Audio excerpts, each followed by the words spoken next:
হ্যাঁ পালু হেঁটে নো একদম শিওর পালু হেঁটে no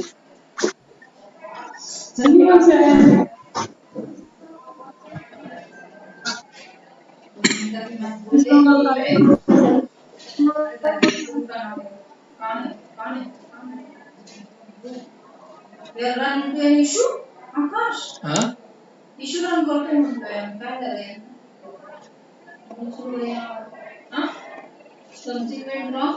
Just be the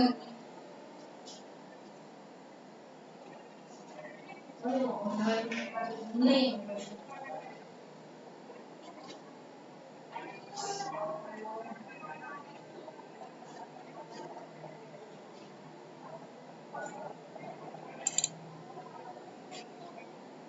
Akash, let it enjoy. I cannot.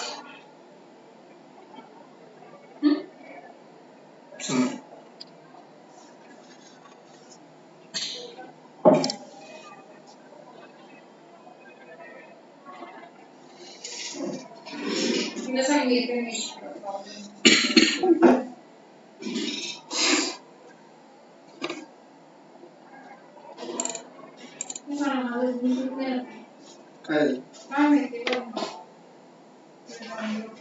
We are running to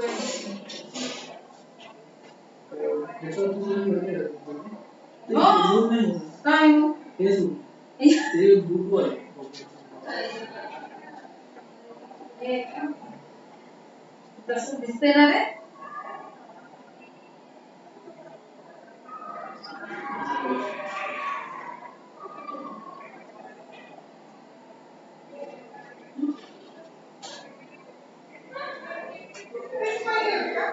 Pallavi शुरू कर और जॉइन हो अरे जॉइन झाली आहे का बैटरी का सरांना फोन कर ना जाऊन भेटा सरांना 2 मिनिटं त्यांना सांगा ना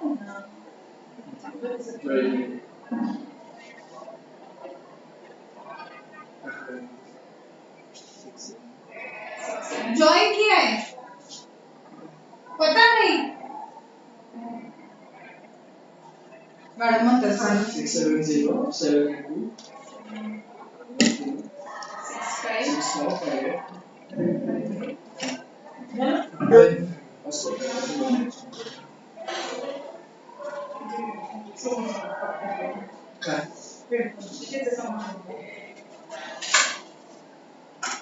नहीं माझ्या हातून समोरचा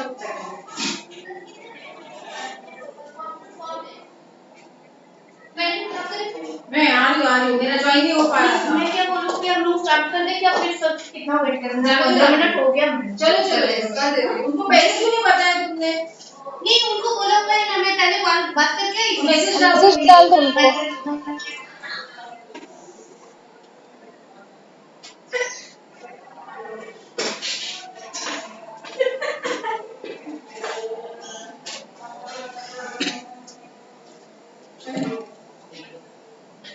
सर एक्चुअली एस वाले ग्रुप को कैसे देना एस वाले ग्रुप को मैसेज टाका टी वाय एस वाले पे मैसेज होगा टी वाय आता टाकला ठीक आहे वाय ला तुम्ही असं ते एस वाले मग टी वाय ला टी वाय मुलंच नाही ना टाकून द्या जेवढे होते तेवढे आता तर 50 Okay, let us start. Sir will join a little later. We will start with the program. So, students, are you ready?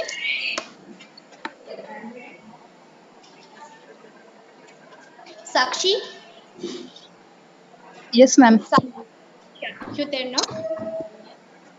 Yes, ma'am. Can I start? Yes. Okay. Good afternoon, one and all.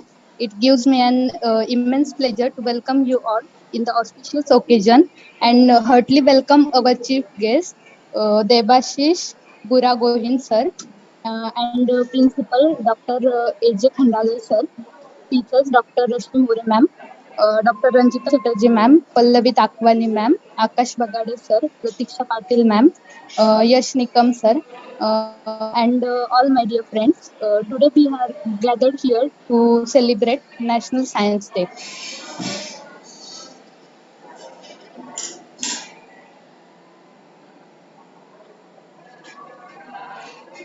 Now, I would like to invite Dr. Rashmi More ma'am to share her opening remarks. Thank you. Thank you. Am I audible, Am I audible, students? students? Yes. Yes? Yes, ma'am. Yes. Okay. Okay.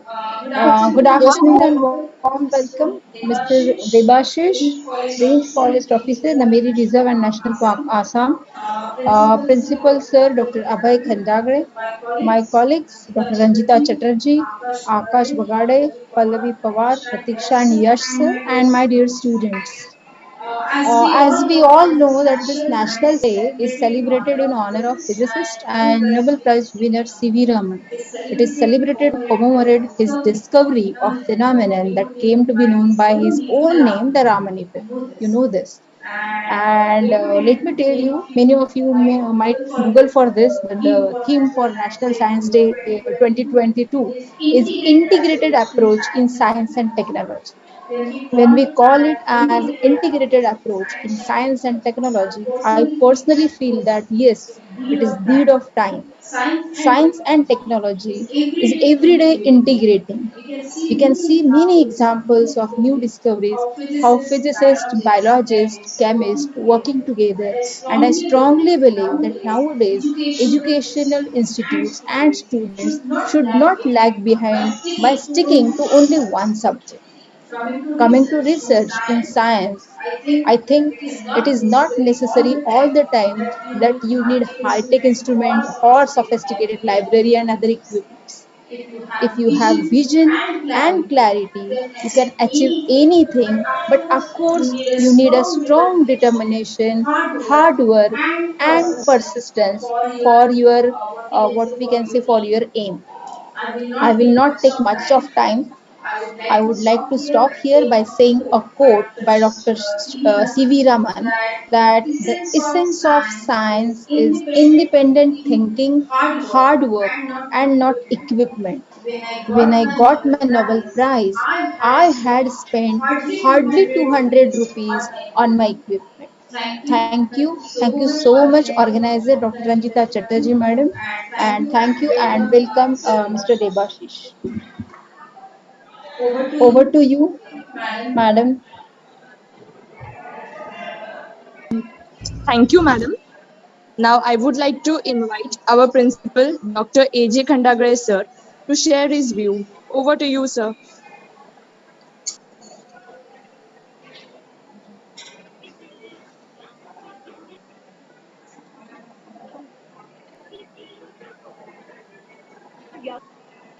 I think I think, sir yeah, is yeah, sir is facing some difficulty, I think. sir is there So, in the meeting. Sir is there in the meeting. no, He no, is he's not. facing some technical difficulty for joining this Zoom meeting. Madam, please carry on the next part of this program. Okay, okay, okay. Let's start in that I way. would like No, to invite. sir, let's start with audio also. Is it possible, sir? Would it be possible for you to uh, say a few words for our guests and students,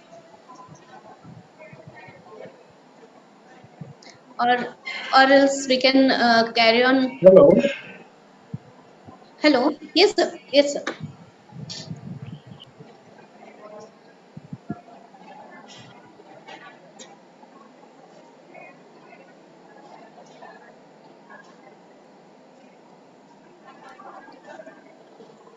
Sir, you are not audible yet.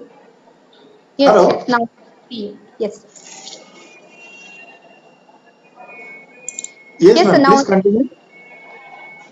I did not get you. It was not audible for me. sir, your voice is coming, sir. Now, your audio and video is on now. Yeah, it's Okay. fine. Okay. Please continue, Yeah. sir. Thank you. Yes. So, National Science Day that we are commemorating today to celebrate the discoveries that have been made by Indian scientists, especially Dr. C.V. Raman, for the Raman effect. On this occasion, we have planned various activities for our students, and I'm very happy to share Like on this occasion, we had two vivas, we had tree plantation, we had a good scientific Rangoli competition, and we had even some poster competition upstairs. And together, it was a very busy day.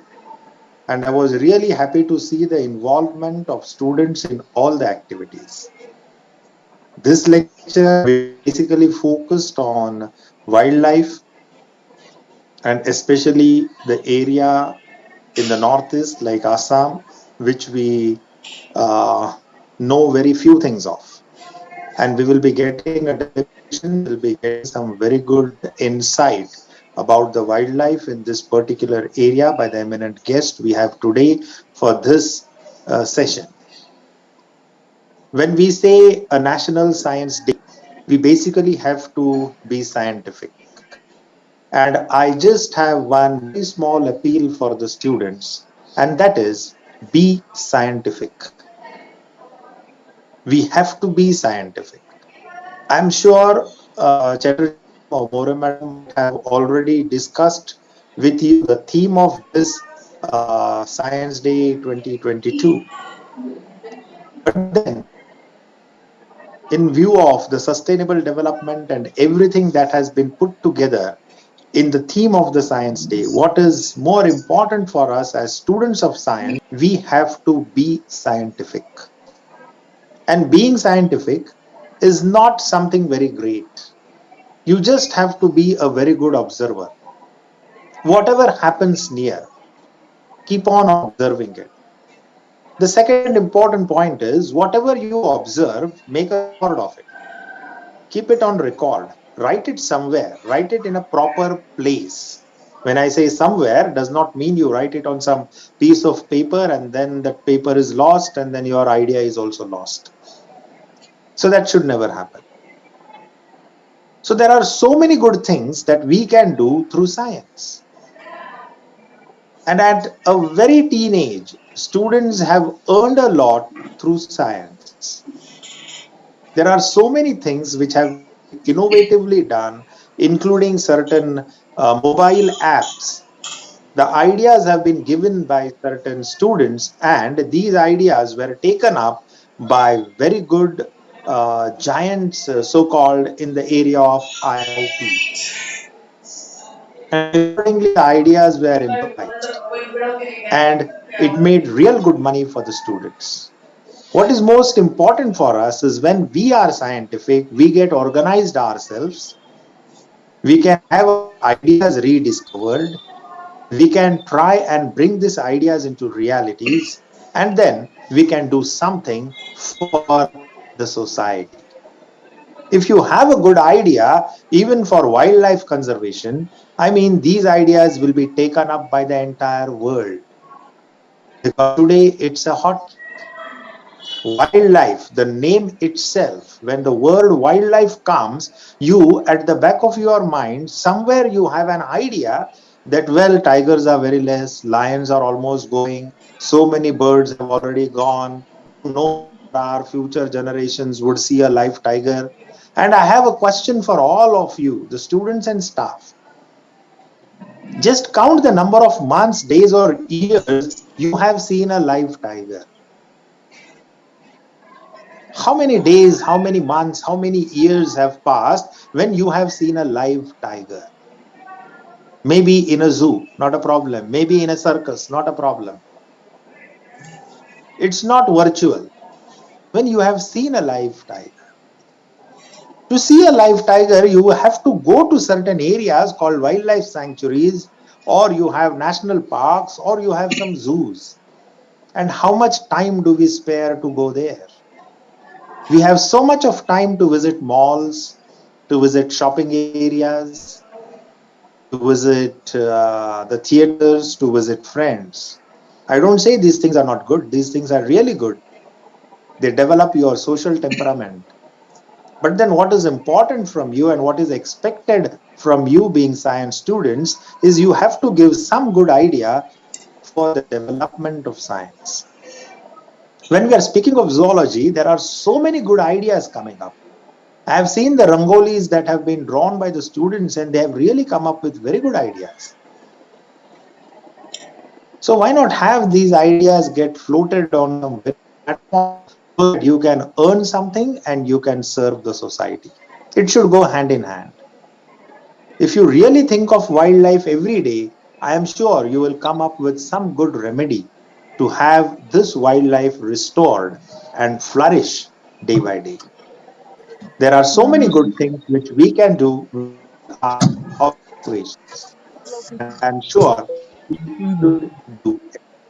So, without taking much of the time of our eminent speaker, I would like to hand over the charge back to the organizers, wishing all of you a very happy National Science Day. Thank you. Thank you, sir, for encouraging words. Now, I would like to invite Dr. Ranjita Chatterjee, ma'am, to introduce our chief guest. Over to you, ma'am.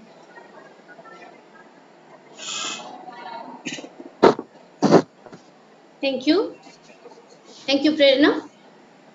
So I feel it's my privilege to introduce such an eminent speaker, such an eminent person for our program. Mr. Debashish Buragaohain is the Assam Forest is in Assam Forest Service. He is the Range Forest Officer in Namiri Wildlife Range, Kotasali, Namiri Tiger Reserve and National Park.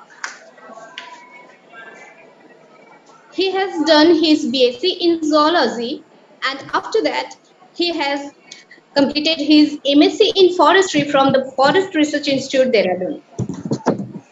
He has been assistant professor in UGC CBSE NET in environmental sciences. He has completed special crime analysis course of master course secondary level with European Credit Transfer System grade A and Dutch grade 8 and grade 3 in Amsterdam Summer School from Rijke University, De Berlin, Amsterdam, Netherlands. He has also undergone various training courses like one on advanced wildlife crime analysis organized by Netherlands Institute for Study of Crime and Law Enforcement and Panthers Tigers Forever program in Bangkok, Thailand.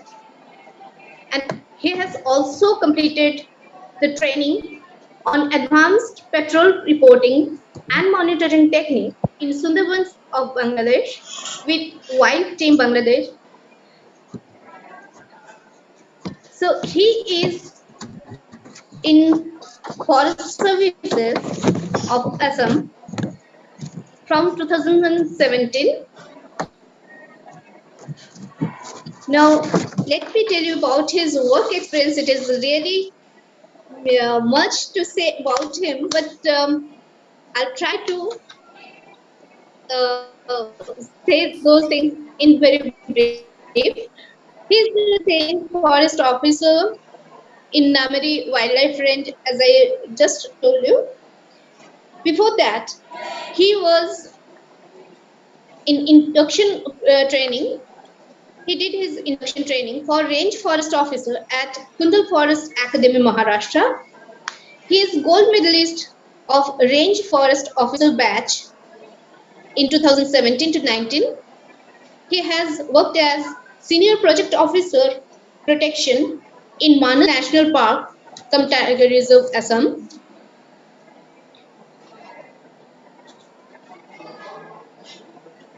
He was also the Junior Research Fellow in National Mission for Clean Ganga funded project that is DPR preparation of forestry inventions for Ganga in Silviculture Division of Forest Research Institute, Dehradun. Now, I must tell you that he is also the editorial board member of Detailed Project Report on Forestry Interventions for Ganga, published by Forest Research Institute, Dehradun, in collaboration with National Mission for Clean Ganga. He also achieved the certificate of appreciation and bravery for the contribution to the cause of conservation of forest and wildlife in the state of Assam by Department of Environment and Forest, Government of Assam 2022. So this is a very brief introduction of Sir, and with this brief introduction, I'd like to invite our eminent speaker and guest of today's program, Mr. Debashish Buragaohain. Debashish sir, over to you. Thank you so much, madam, for giving me, introducing me to all the participants. Respected principal sir of Ramkrishna More Arts, Commerce and Science College, Akoti, Pune, and respected faculty members and also dear students. So my whole topic will be to the students only. So it is अगर मैं ज्यादा बोलूँ तो ये faculty लोगों से मतलब ये अभी भी सीख रहा हूँ. So the thing is that the topic will be only for the students. So in between we'll interact. So अगर किसी को मतलब in between the presentation, if somebody need to ask any question, yeah, he or she can stop me and please ask the question, and hold the conversation or the presentation will be of two-way interaction. And at the onset, I'm wishing you all a very happy Science Day, and please make your temperament scientific and be systematic actually. So I'm going to share my screen to all of you. Okay, one information I'd share with all of you. See, if the meeting gets disconnected, please rejoin. Yeah, it is showing the remaining meeting time 5 minutes 23 seconds.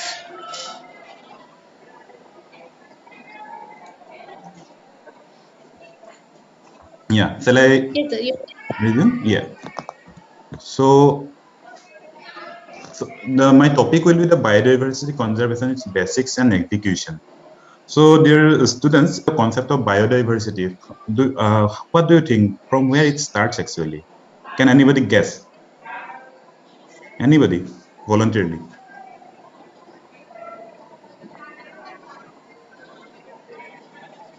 Yeah, actually it started with ecosystem. So what is the ecosystem actually? Ecosystem is the interaction between biotic and abiotic component of the environment, isn't it? So we have these biotic components.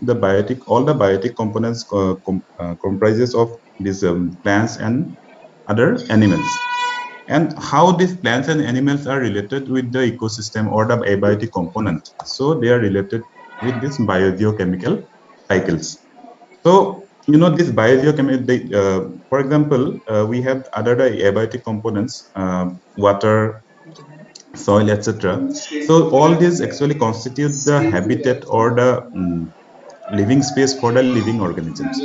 So, and these living organisms are related to each other and with these abiotic components through biogeochemical cycles. So, as a students of zoology or even other students who are actually keen to know about the environment system and environment, so they might be heard about this biogeochemical cycle. I'm not going to discuss in detail about this biogeochemical cycle because my topic is something related to it. So this all the biotic components, all the biotic organisms or the living organisms are related with to each other by food chain and food web. This is the very basic concept of ecosystem and very concept of conservation of biodiversity. Because nowadays all the government agencies and all the NGOs are also trying to implement such thing, because the thing is that we are focusing on the mega herbivores or mega carnivores, but if we see this food chain, if we remove one organism from the food chain, the whole system or the whole food web or the whole nutrient cycle will be imbalanced or the disbalanced. So the thing is that we have to conserve this mega herbivore or mega carnivore, but parallelly we should not forget their food or forget their organisms on which they are dependent on. For example, if we want to conserve the tiger, for example, So if we won't conserve the deer species, how a tiger can survive? Or if we are going to conserve one deer species, for example, swamp deer or sambar, if we won't conserve their habitat or the grasses, how can we expect that the sambar or that deer species will survive, and accordingly the tiger will be surviving? The thing is that if we think on conserving one organism, we should not only focusing on conserving one particular organism, we should think on conserving the whole ecosystem. I started my lecture or the topic from the very basic concept of ecosystem rather than directly going to the concept of biodiversity. So coming to the concept of biodiversity, what actually biodiversity means? The biological diversity means it is the variability, it's nothing but the variability among the living organisms. Excuse me, sir. Yes. Yeah, we cannot see the subsequent slides. And second thing is what? Could you please maximize the screen?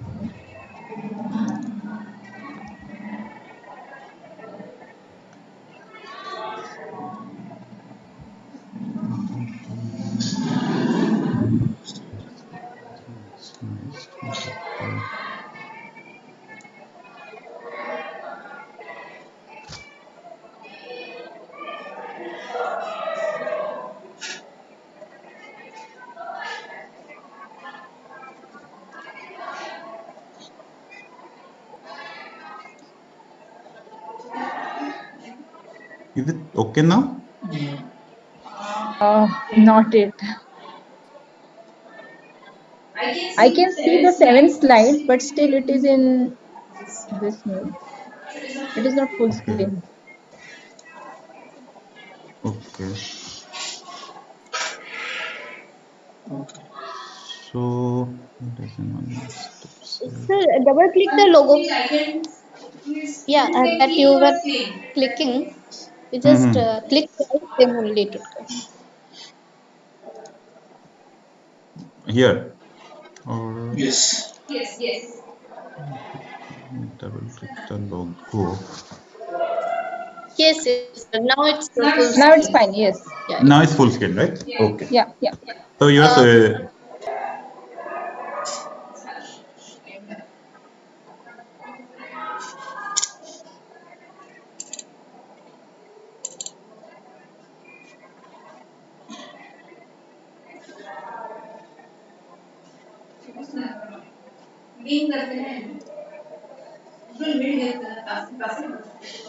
Okay, 40 minutes complete.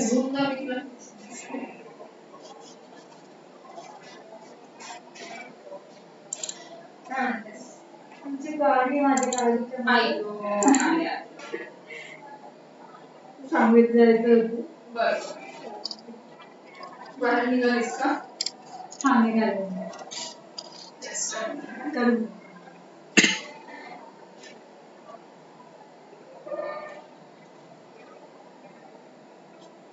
बोलत होतं ना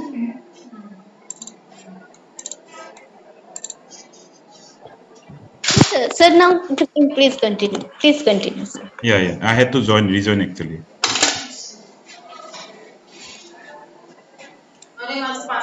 So it is the full screen now?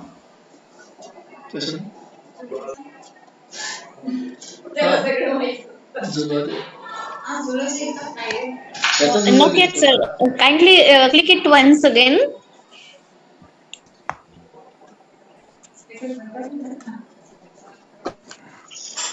The logo below for slideshow. Logo. Yeah, I have clicked it in the slideshow mode only. Yes, this you have to click twice. Okay. Got it. So coming to the slide biodiversity, actually what is the biodiversity? We know that biodiversity means the variability among the living organisms, and also within the species, between the species, and also within the ecosystem. So the biodiversity of India. So where the slide is slipping?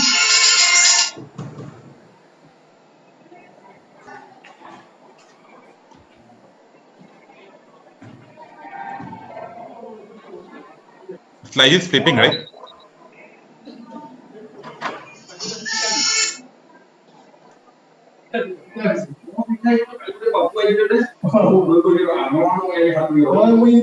coming to the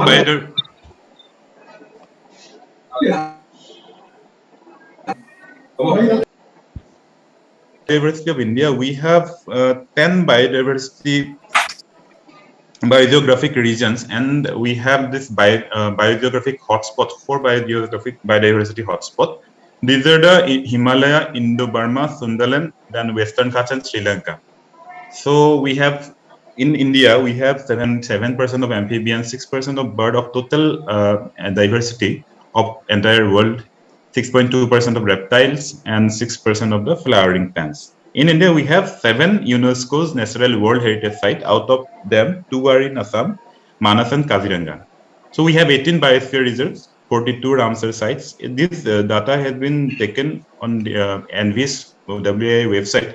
So and this deadlines last dates where it is being updated is being given here. So we, as of now, we have 51 tiger reserves and 105 national parks in India. So considering the endemism in India's biodiversity, we have 12% of mammal, amphibians, 55.8%, plant 33%, reptiles 45.8%, and birds 4.5%. So dear students, do you know what is endemic or endemism?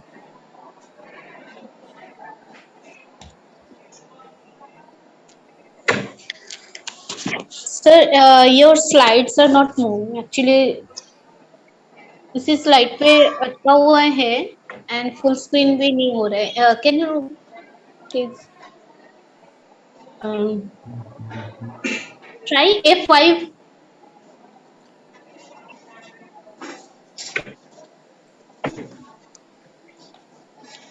Sir,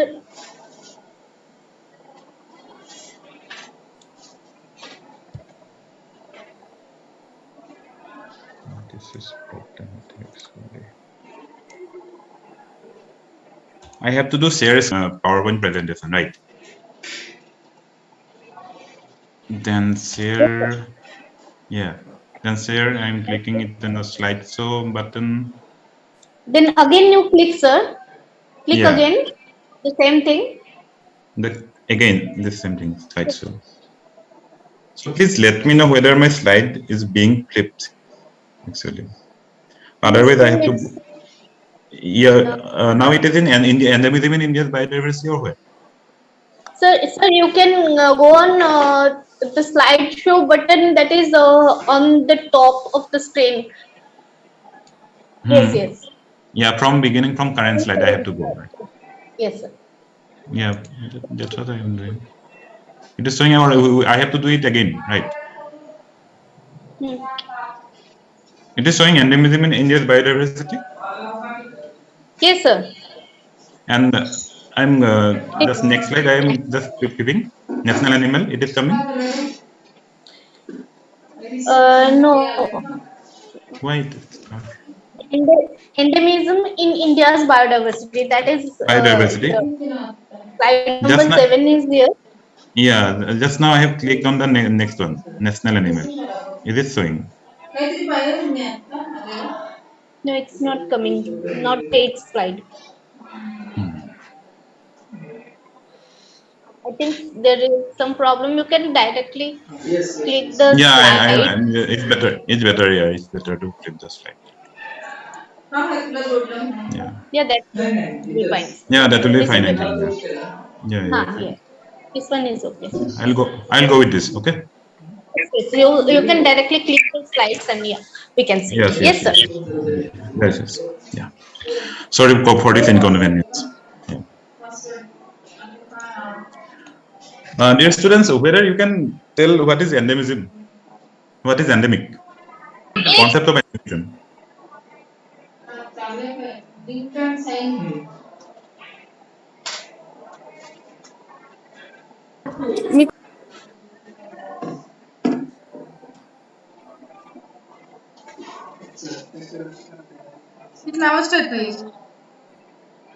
Anybody, voluntarily, please.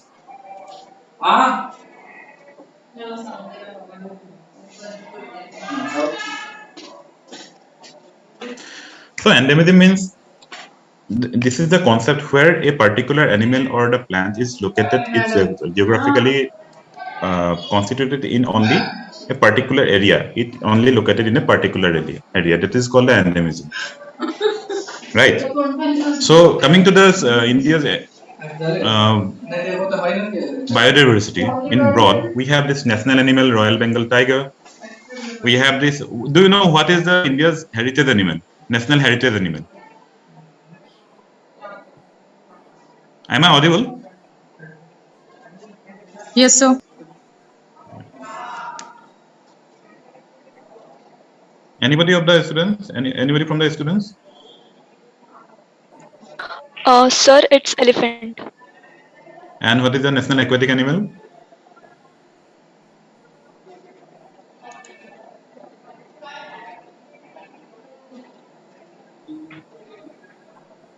Dolphin. Who is dolphin? Irrawaddy dolphin, Gangetic River dolphin? Gangetic dolphin. Gangetic River dolphin. We all, okay, that's fine. Then we have this national heritage animal elephant, Indian elephant. And also we have this national bird, everybody knows about that. That's why I did not ask that question. This national bird is Debashish or Indian peafowl. The national aquatic animal is South Asian river dolphin. So coming to the point, what is wildlife actually? What do we mean actually, dear students? Wildlife means only the animals or animals and plants both, or the plants. What is wildlife?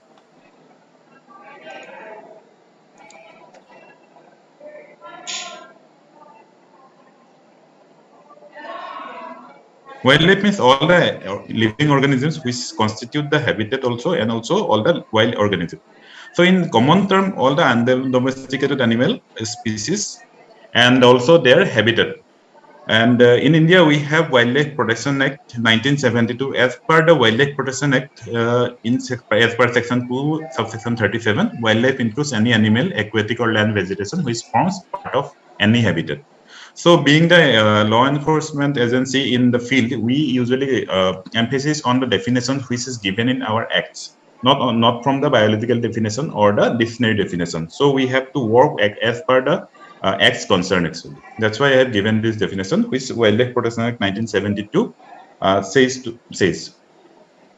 So coming to the wildlife habitat, as we all got to know that wildlife habitat is nothing but the habitat of wildlife from where these wild animals breed, interbreed, they can obtain food, and also they can take shelter. These all areas are called wildlife habitat. That wildlife habitat can be of a sky or the atmosphere, or can be a land vegetation, or this wetland can be a wildlife habitat. So coming to the concept of conservation, how this wildlife is being conserved, we have two types of conservation strategy. It's called in situ conservation strategy and ex situ conservation strategy. In situ conservation strategy, so we have this protected area networks. We have national parks, wildlife sanctuaries, biosphere reserves, sacred groups, sacred tanks. We have community reserves, conservation reserves, etc., etc. So in situ conservation areas are those areas where wildlife and wild animals are conserved, including within their natural habitat.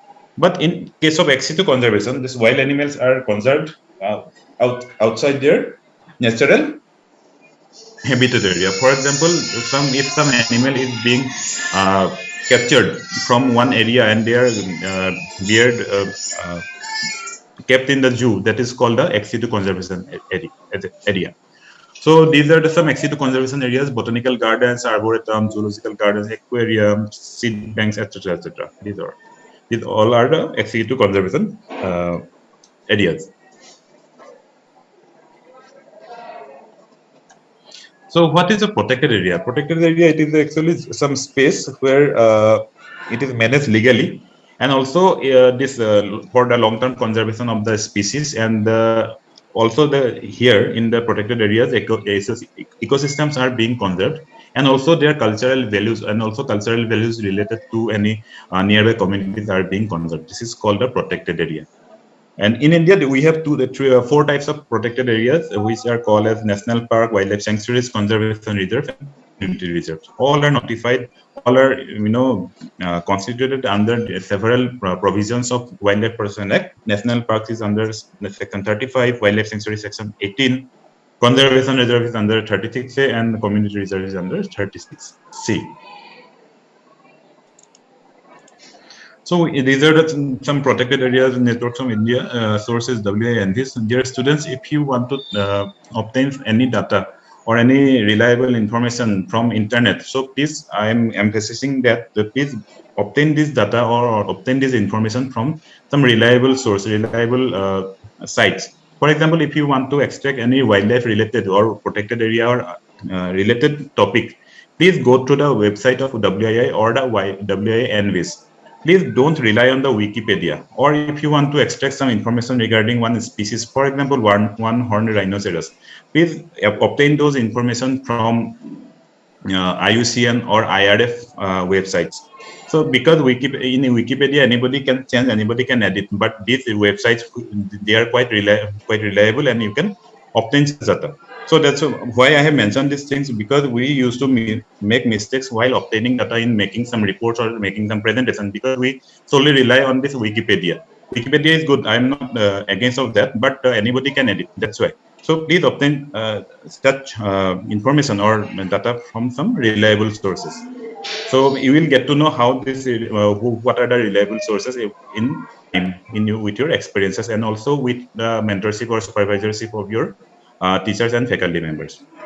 So coming to the wildlife map of India, so these are this source has been taken from Green Humor. So they have beautifully made this picture regarding the distribution of different wildlife or wild animals in different parts of India. It's just a kind of representation, you can say. So coming to the biodiversity of Assam, so I'm going to emphasize particularly in this point in this slide. So before that, actually, to many outsiders, Assam is no more the land of mountains and malaria, because people of outside Assam or outside Northeast India usually think about Northeast and other parts of Northeast India, that it is a land of mountains or valleys or mountains and pahari ilaka hai, aisa. But the thing is that, but Assam is not a land of mountains and malaria, earthquakes and floods, and the Kamakya temple. Now the things or this idea has been changed. The idea is become as a green woodland where slothful serpents, insidious tigers, wild elephants, and stealthy leopards live and pair with virulent eyes and claws. Assam to most of the people is mentally a distant horizon like Bolivia or Peru, less known or more fanciful.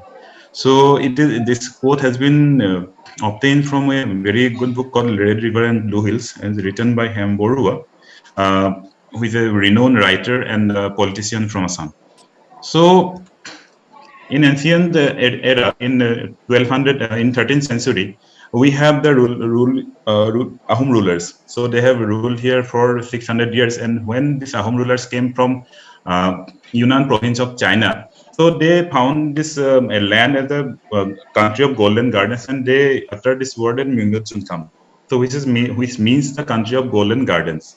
So, and Assam is actually topographically divided into three parts: the Brahmaputra Valley, the Barak Valley, and the mountainous Assam Range, which constitute mainly two districts of Assam, Dima Hasao district and Karbi Anglong Hill districts. So, and also the state has a subtropical climate with temperature ranging from 5 degrees centigrade to 32 degrees centigrade, and mean annual rainfall varies from 1500 millimeter to 3750 millimeter. And also such type of rainfall I have experienced during our tour in one hill station nearby Pune.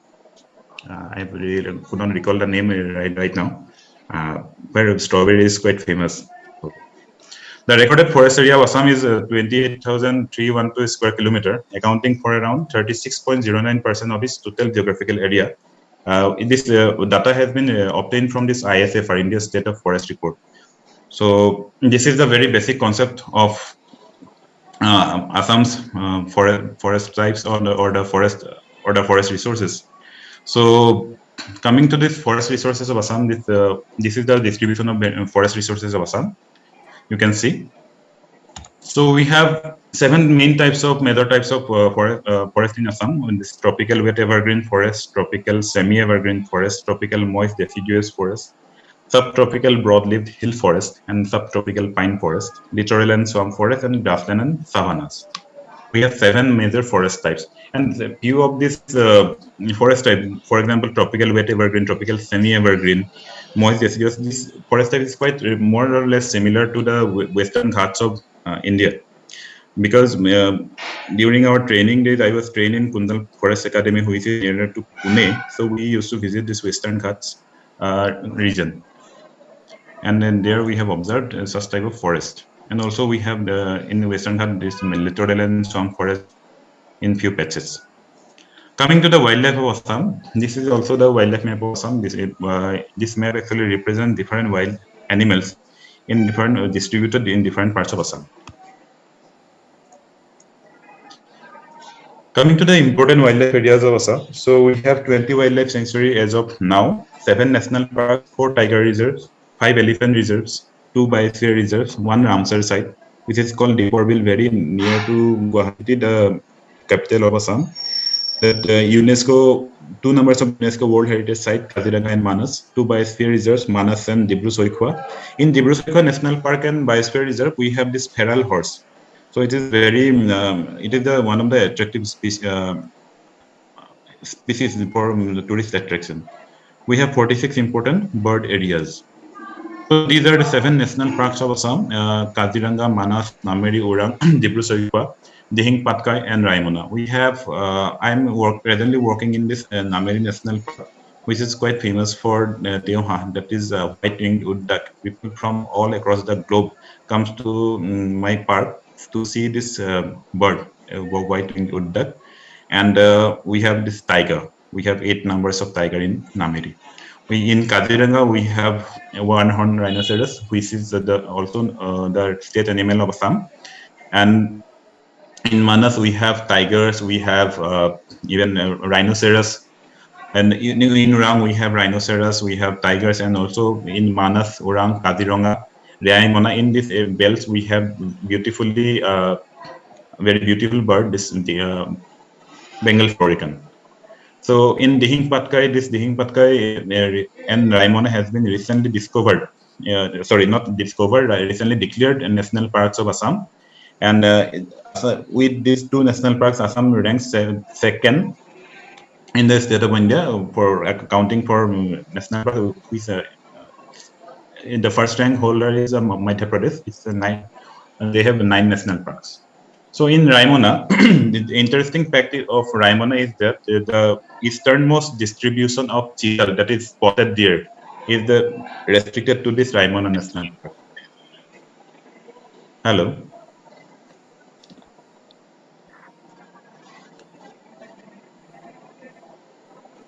Yes, sir. Can I continue? Yes, sir. Yes, okay, fine. Yeah. I guess that's some question was there, so that's right. Yeah. So coming to this, the already mentioned that state animal is greater 1 horned rhinoceros. Has anybody got the chance to see this rhinoceros apart from zoo? Dear students? Yes, sir. No, sir. I have seen. Actually, I'm from Assam also, so near Kaziranga National Park. So I have seen a lot of time. Okay. The students outside the Assam, I'm asking as well.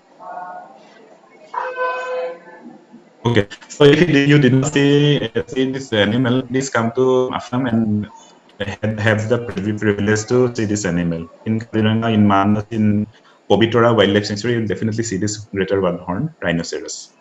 So this rhinoceros actually now, I'll definitely go to that point. It is under threat. Why it is going under the threat?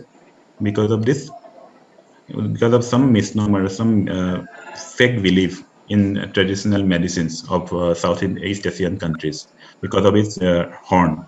So it is very unfortunate that because of this horn, we have to lose this animal day by day. So it is a very unfortunate thing. Coming to this, we have this state bird, white-winged wood duck, this Cairina scutulata. So this is the bird which is a very secretive and often featured at night, and it inhabits in the natural wetlands, slow-flowing natural wetlands, and also it actually breed in the trees. It breeds in the tree canopies actually. So that's why it's called wood duck. So now the thing is that now the thing is that the habitat of this bird is under the threat. And in Assam we have this.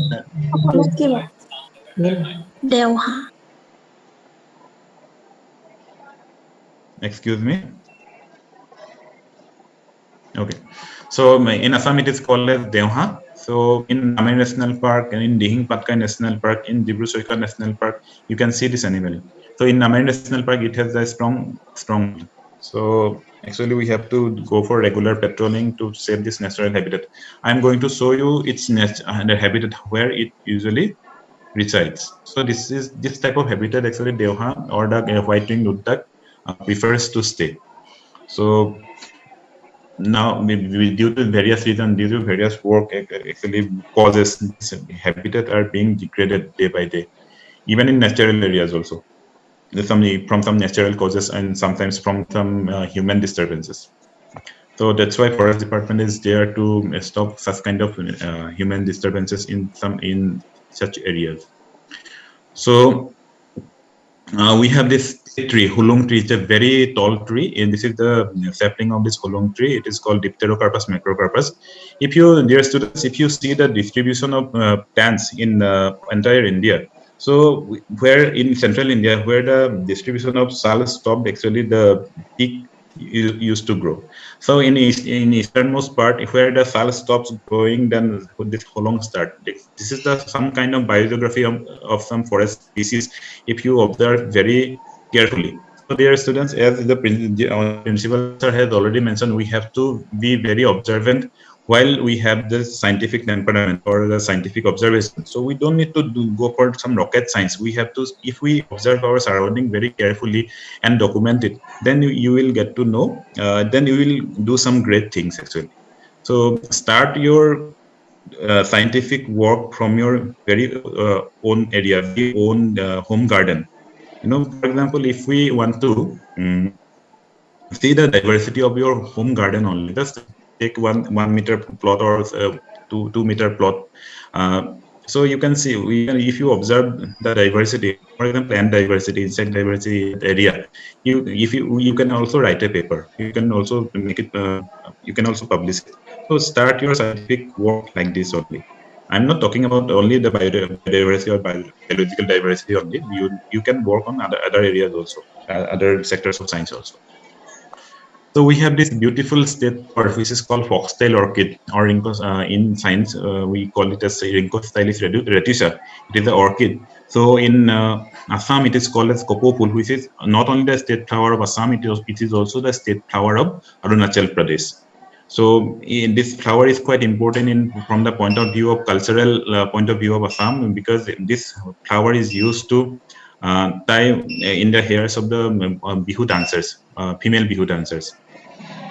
So we have, apart from this state symbologies, so even Maharashtra, you have this state flower. Jarul flower is a state flower, right, in Maharashtra. Rajasthamia.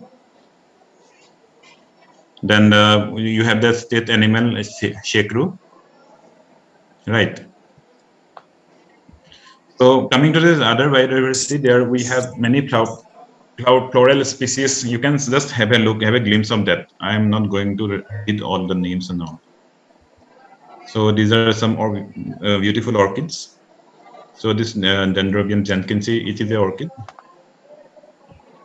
Characteristic of orchid, you can read it in botany. I'm not going to tell. These are some beautiful orchids. This is the ground orchid, that Fias tankerville. So these are some beautiful butterflies. So we have this reptiles, the Assam root turtle, water monitor lizard, McLellan coral snake. So we have this Maclellan coral snake, which is also the venomous, like cobra, crate, viper. So we have such avian diversity.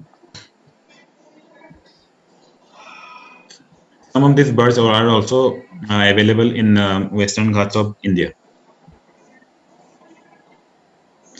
So these are some species.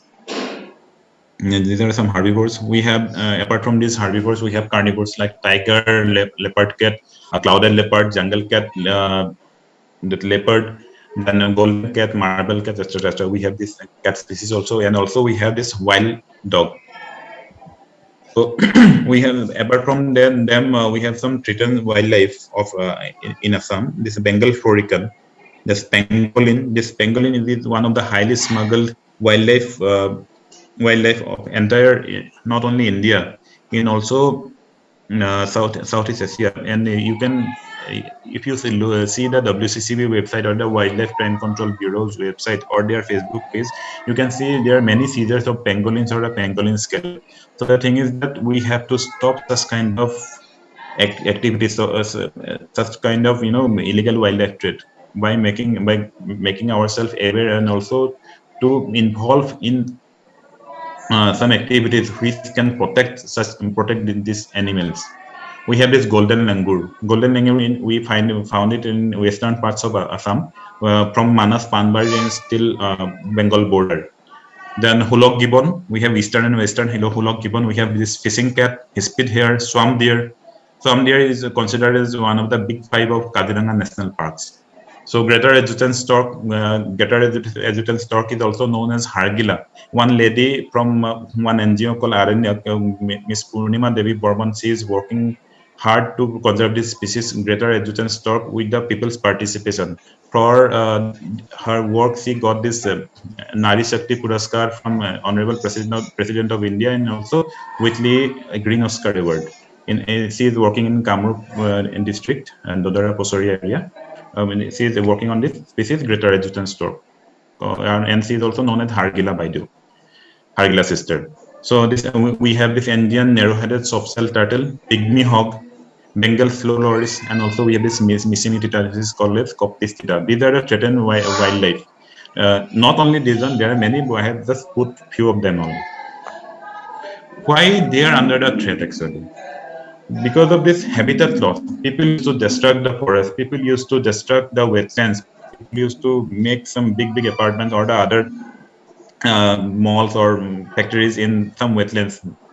Then we have this poaching. I have already mentioned about this rhino poaching, and not only rhino poaching, even tiger poaching, deer poaching in central India and in also other parts of India. We have this severe amount of this tiger poaching by bullet firing, by snaring, by gin trapping, by many more ways. Then illegal extraction of some natural resources from the protected area, from outside the protected area. Then encroachment. We have this illegal encroachment in the protected areas. Also some wildlife, also some reserve forest areas. So encroachment means human settlement. Human settlement means leads to the destruction of the wildlife. Because but with these activities, habitat loss or an encroachment, we actually fragment the corridors of the wild animals. If you see in the context of entire India, we have this conflict of human elephant, we have this conflict of human monkey. So in case of human elephant conflict, the major reason is habitat loss and fragmented corridor. For example, if elephant used to take one certain route to pass through, but due to their fragmentation in the corridor, they used to come to the natural they used to take the natural corridor, and they this such kind of conflict occurs because this we human makes our settlements over there. So also this very necessary thing is improper waste disposal. We know this how this waste are being disposed in the sea water, oceans. So we have many videos which is floating on the internet or the in social medias or even television, how this improper waste disposal, especially the single-use plastics. We have to we should try to avoid the single-use plastics, and if we need to use the single-use plastic, we have to try to reuse it wherever possible and try to reduce. We should reduce the use of this waste. For example, try to carry your own water bottle. This is one of the best way to reduce this habitat. We know this 3R concept, right? Reduce, reuse, and recycle. So actually, all these concepts are correlated. Not only in case of wildlife conservation also. So coming how we actually this we try to manage this. We try to control these illegalities or try to control this destruction of these natural resources. I'm now going to highlight these points from the point of view of the forest department only. So intensive patrolling, habitat improvement and wildlife monitoring, community development, public awareness campaign, coordination with agencies, ecotourism capacity building with field staff, monitoring with modern technologies such as drone, GIS, GPS, etc., etc. We have many more to come in coming eras. So one by one, I am going to the details. Patrolling. If we, unless and until we ensure the strict law enforcement in the areas, in the protected areas, it is there is no words to say actually. So we have to emphasize on patrolling to reduce the illegalities, to stop these illegalities. So from the patrolling, if we found any illegal intruders or the poacher, or we have to arrest them, or in some situation we should not compromise in any kind of situation actually. So we have to arrest them as per the law concern, as per the provision of Wildlife Protection Act, where applicable Indian Forest Act. In Assam, we apply this Assam Forest Regulation. So we have to go for intensive patrolling to our biodiversity in intact. So also, if our national park or protected area is sharing the border with other state or other country, we have to go emphasize on joint patrolling with the staff. So use of M-Stripe. M-Stripe is a new technology. It's given by NTCN, that is National Tiger Conservation Agency, and WII or Wildlife Institute of India. So this M-Stripe, we emphasize on M-Stripe patrolling, and being by the mandate of this All India Tiger Estimation 2022, we are implementing this M-Stripe application as an ecological module. So where we are conducting this science survey, trend analysis, and also this camera trapping exercises, and we are using it in the for analyzing all the data, and also we are using it for patrolling purpose. So it is a mandate of NDC, and all the forest department under this country is doing that. We have this legal provision, as I have already mentioned, Wildlife Protection Act, Indian Penal Code 1860, and these are the acts. We have this CRPC, and we have this CITES appendices, Appendix 1, 2, and 3. So, dear students, if you see this pictures, so this is the representative picture. What is weapon mean as per the section of Wildlife Protection? What is hunting mean as per the section of Wildlife Protection Act? And also what actually means as per the section of Wildlife Protection Act.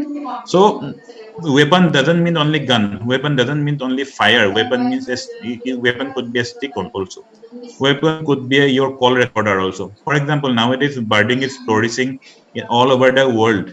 So now what some birders used to do, I'm using this word some birders used to do, they used to play this bird call playback and for the photography of that bird. If that bird call playback can be allowed, but with the provision, with the written permission from Chief Wildlife Warden only. That is also for the research purpose, not only for their entertainment or for their just for the entertainment. So please, dear students, if you are enthusiastic in birding, don't use this bird call playback. This bird call playback is also known as the weapon, and you will be booked under the Section 9 of Wildlife Protection Act, that is hunting.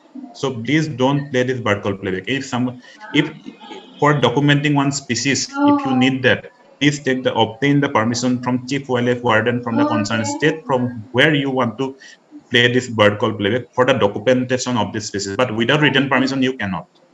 It will be under hunting.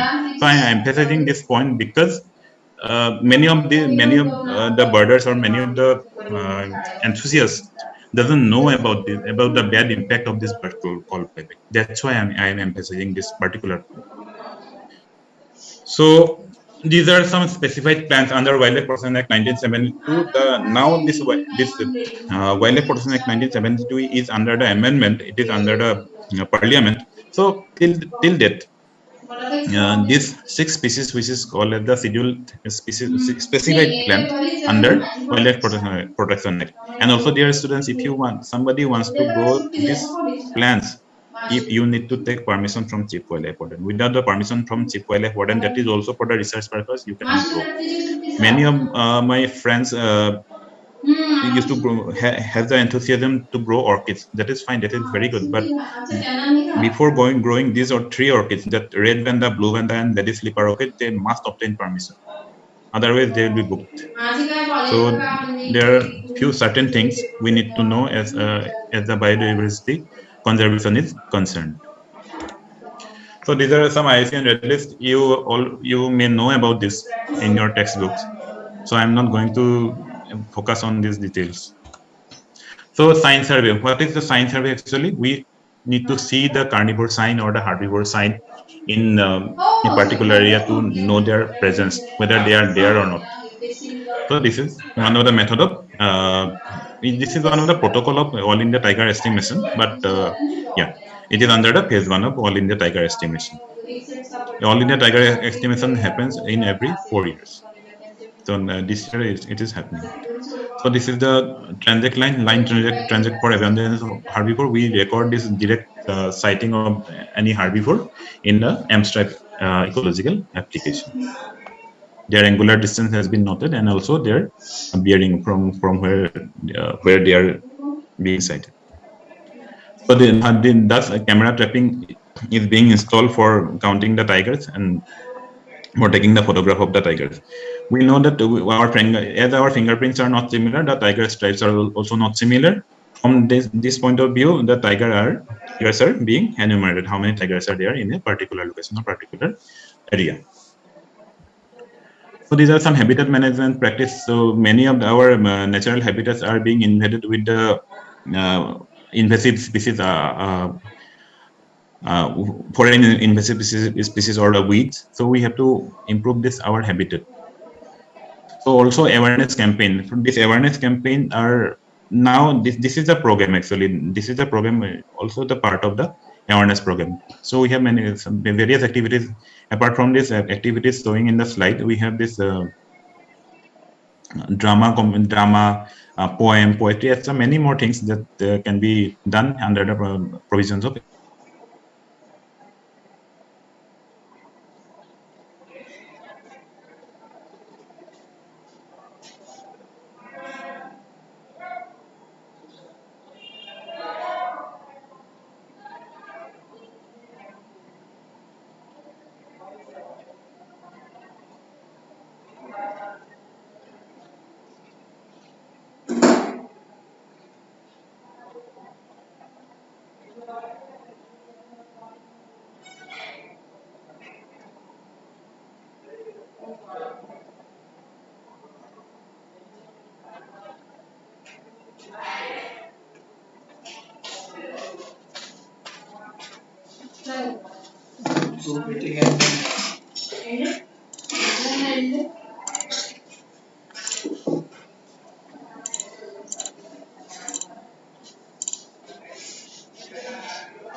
Time card system in Kaziranga National Park, because here what Kaziranga National Park Authority used to do, they used to issue one card while entering that particular flood zone, while animal used to cross that this National Highway 37.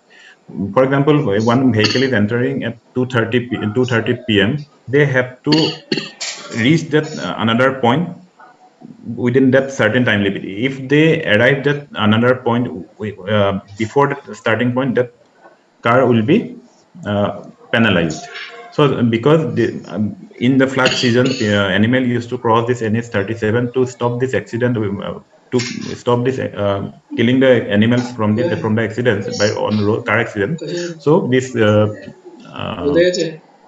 system is being done by Kaziranga National Park and Tiger Reserve Authority, and now also a speed limit regular gun is there in Kaziranga National Park area in the NH37. If you come someday, you will definitely see this speed sensor. So ecotourism is also the method how the people can be involved in the conservation. They have to get to generate interest in conservation. And then there are few methods: elephant safari, boat safari, then gypsy safari, trekking. These are the few activities of conservation. So then wildlife as a hobby. So many of my dear students and friends has this hobby like bird watching, butterfly observation, insect observation, and maybe other plant observation. Dear students, anybody of you do this such kind of activity as a hobby? Yes, sir. What do you do? Yes, actually, sir, I have been try to identify the butterfly species around my area. So till now, I have found 10 butterfly species in my place. So like Okay. how? For how long you are doing that? No, I have as a hobby. I have been as a wildlife as a hobby starting from my 2017. Starting from 2017, 18. 2017. Okay, okay, Yes. okay. That's fine. That's fine. So I have forgotten to show one slide because of some error. Yeah, the people's participation is very much necessary. How these people can be involved in the conservation.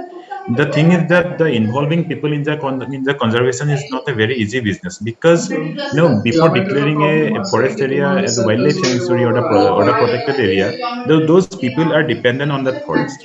But while the protected area has been declared, while the national park or wildlife sanctuary has been declared, their access to that forest area has been stopped. But the thing is that now will they do? Definitely, they may either they may go to some ill business, for example, poaching, hunting, or some extraction or fishing and like that, or else we have to give them some another livelihood, alternative livelihood opportunities, so that they are no more dependent on the forest areas. So for that we have this committees, for example, village eco development committees or joint forest management committees. How this then in that this method only people are involved in participating in forest conservation. In this particular photograph, you can see that handloom. The villagers are busy in making some cloths with the handlooms. So these are such kind of activities are to be done for the people. Otherwise, you cannot invite people for the conservation. You have to go with them. You have to know them what is their need, and how can those needs can be minimized, or how those needs can be fulfilled as per the conservation point of view, where our forest and entire ecosystem or that wildlife area is not badly or adversely affected. So if by this method you can involve the people. So yeah, coming to the point of wildlife as a hobby, as one of our dear friends has already mentioned that he has started observing the butterflies, and from his neighborhood he has already observed this 10 species, and I'm wishing that he will observe more species in from his neighborhood. Also he will expand his uh, and a pan horizon from its neighborhood to in a broader area, gradually, not at once, gradually. All the best for that. So to know that such kind of generate to adopt wildlife as a hobby, we have to know we need to have some good guidebooks. So these are some guidebooks that you can take, and if you did not take, please try to have them in your collection, so that you can uh, see, and you will get to know what are the bird species, what are the mammal species around you, what are the reptiles or the trees.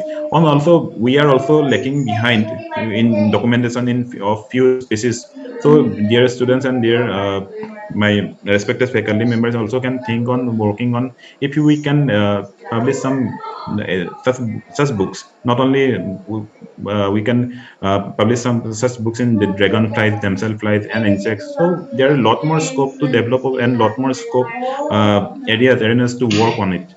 So this will be my request to you, not only to you, for me also, for our entire forest fraternity and civil society. We need to work on it because without research and monitoring, the wildlife conservation will be on some pause. So there are many more things to do in this area. So regarding Namiri National Park, because I'm going to end my discussion very soon. At last, I'm going to tell about my national park, which is Namiri National Park. It is the third national park in Assam and second tiger reserve.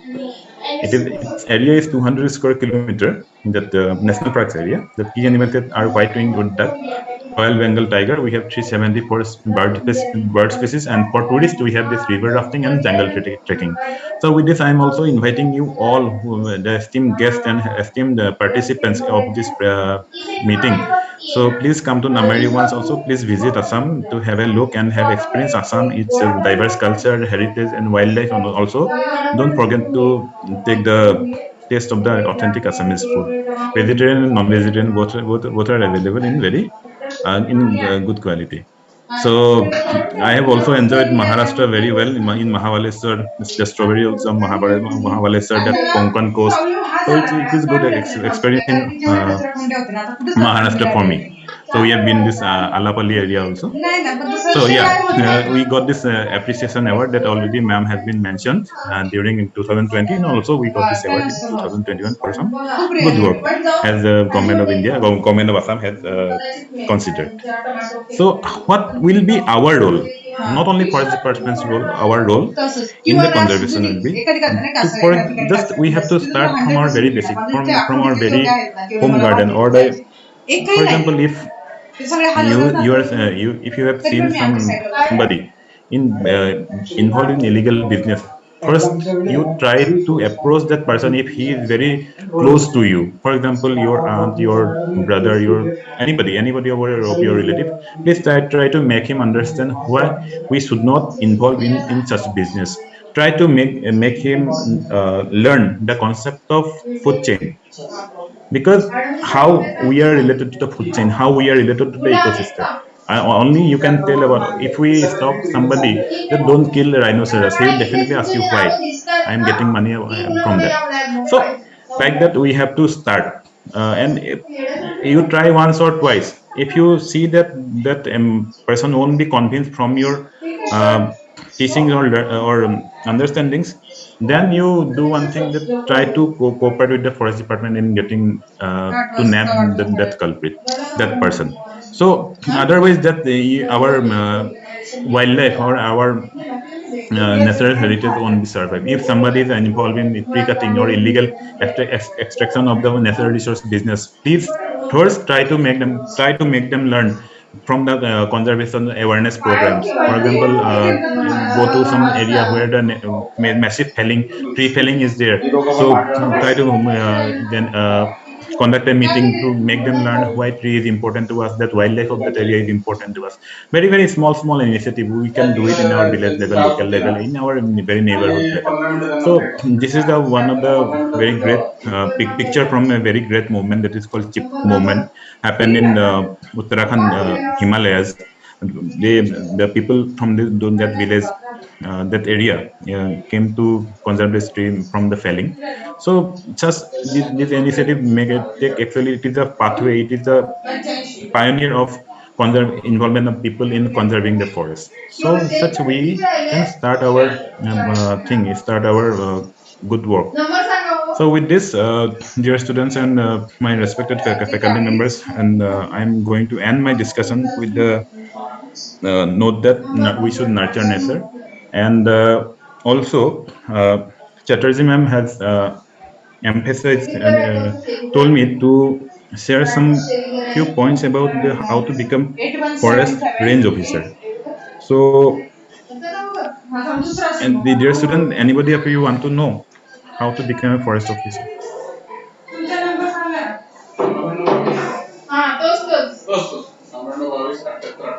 Yes, sir. Okay. I think nobody wants to know actually. Students So were here. okay, okay, okay. They want Okay, every okay, time okay. asking. That is why I because Yes, yes.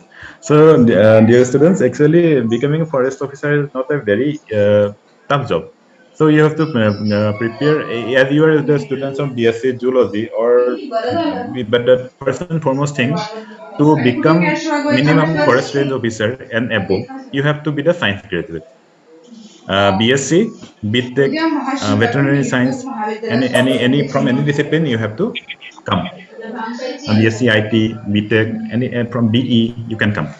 So the thing is that after that, you in case of range officers and SCF, the concerned state public service commission hold exams in different times. For example, Assam in Maharashtra, they hold exams um, in different. Actually, you have to go through these websites of PSC, MPSC, that Maharashtra Public Service Commission, or in case of Assam, we used to go through this APSC, Assam Forest Public Service Commission uh, websites. They notify for the exams. So accordingly, you can apply. And in Assam, in case of Assam, we have four types of papers: uh, general knowledge, English, the two types of optional subjects for forestry, environmental science, zoology, botany, mathematics. There are many. You can now the notification just few days back, the notification date for the range officers has been closed. That 20, I think it is on 29th of January. So you can also from where. All are from Maharashtra, or somebody is from other state also, like in your university, madam, in your college.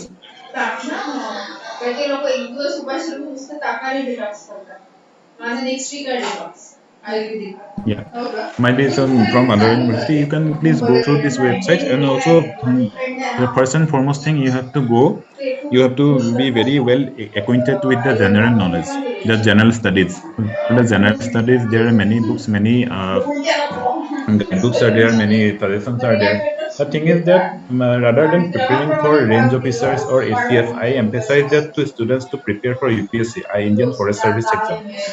If you prepare for the state PSC, you may not achieve any. But if you prepare for UPSC, you may definitely achieve some PSC exam. This is my basic thumb rule actually.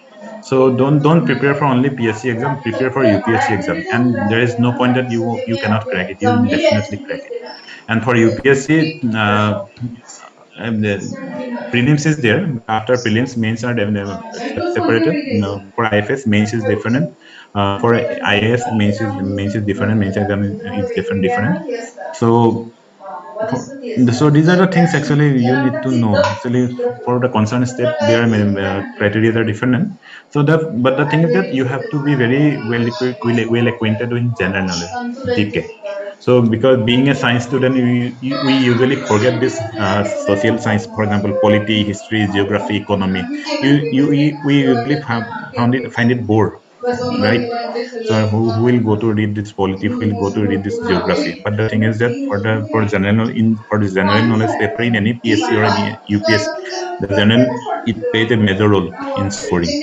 So if somebody of you want to prepare for this IFS examination or the range officer or ACF examination, please prepare for this general knowledge. And first, for general knowledge, you go take this NCERT textbooks, at least from class 8 to class 12, from polity, geography, history, art and culture, so international relation. And also read read some daily newspaper, one English daily and one regional language daily. Take this and prepare well, and be updated with the current affairs. So this will definitely help you in scoring and also securing some good position in these exams. So that's all from my side.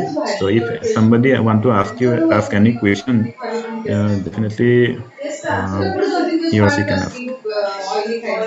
students, now the session is open for interaction. Please ask questions if you are having any query.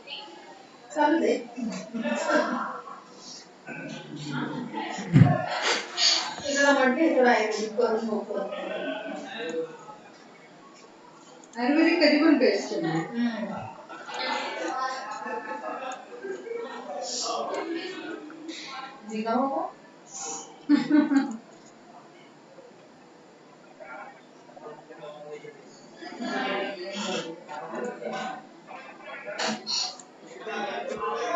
Anyone, Neha? You want to ask question? Pratiksha, Prerna?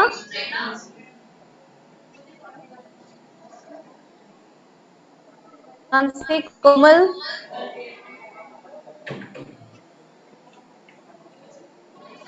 You were having some queries you generally ask me. You can ask sir because he is the perfect person and he is actually the right person to answer you all. त्यांचे पण काही join झाले वाटतं ना. So you can ask questions.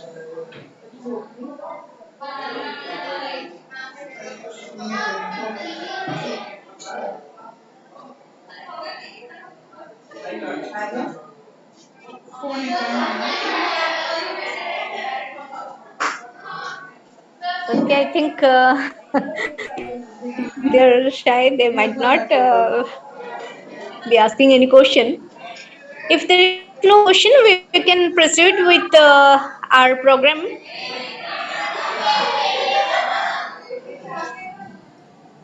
Prerna? Thank you, sir. Thank you so much for such great lecture.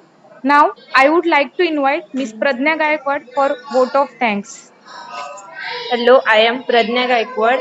On the behalf of entire Zoology Department of Prof. Ramkrishna More Art Science Commerce College, extend my sincere thanks to our chief guest, Mr.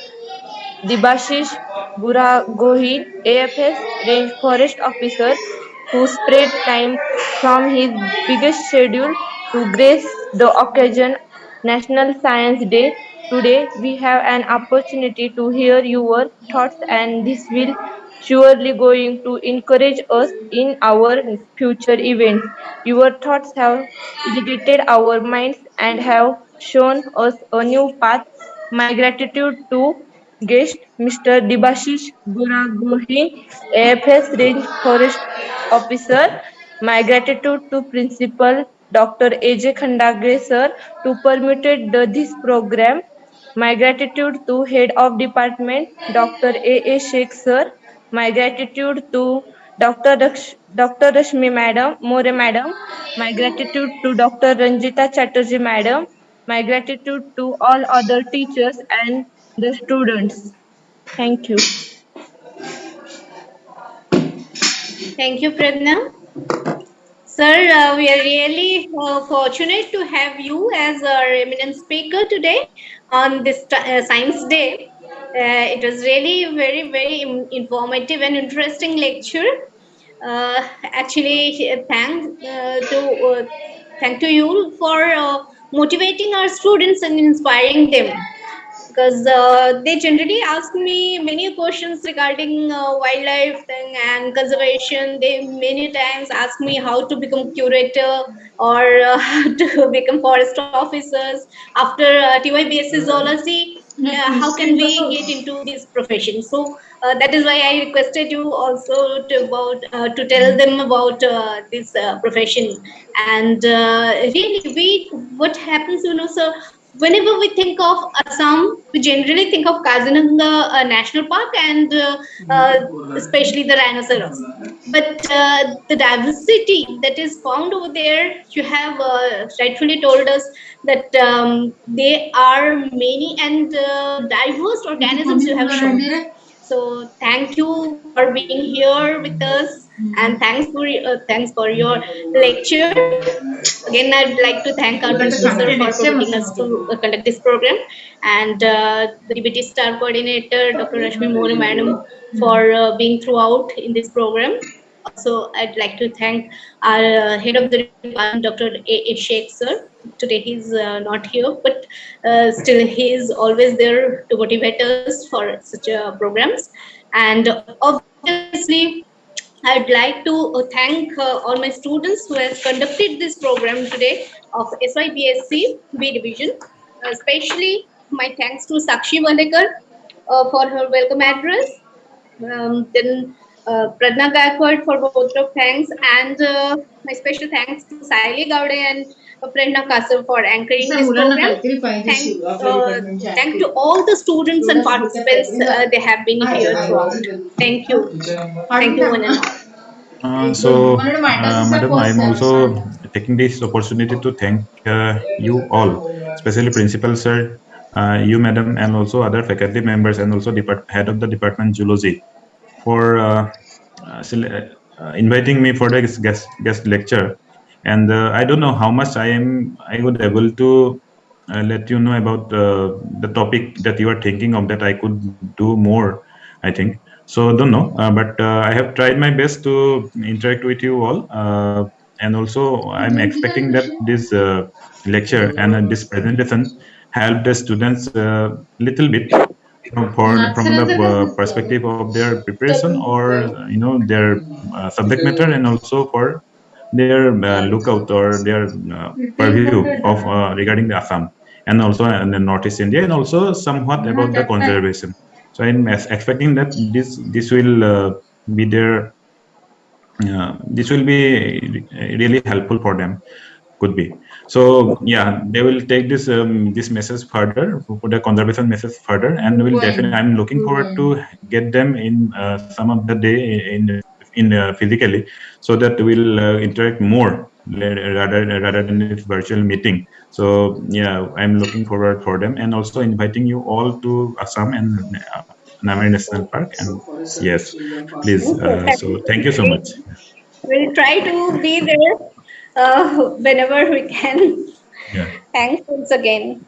With Yeah, thank permission you. of our principal, I'd like to end the meeting here right now. Yeah, Thank you, one and all. thank you so much. Thanks. Thank you so much. Have a nice day. Bye bye. Have a nice day.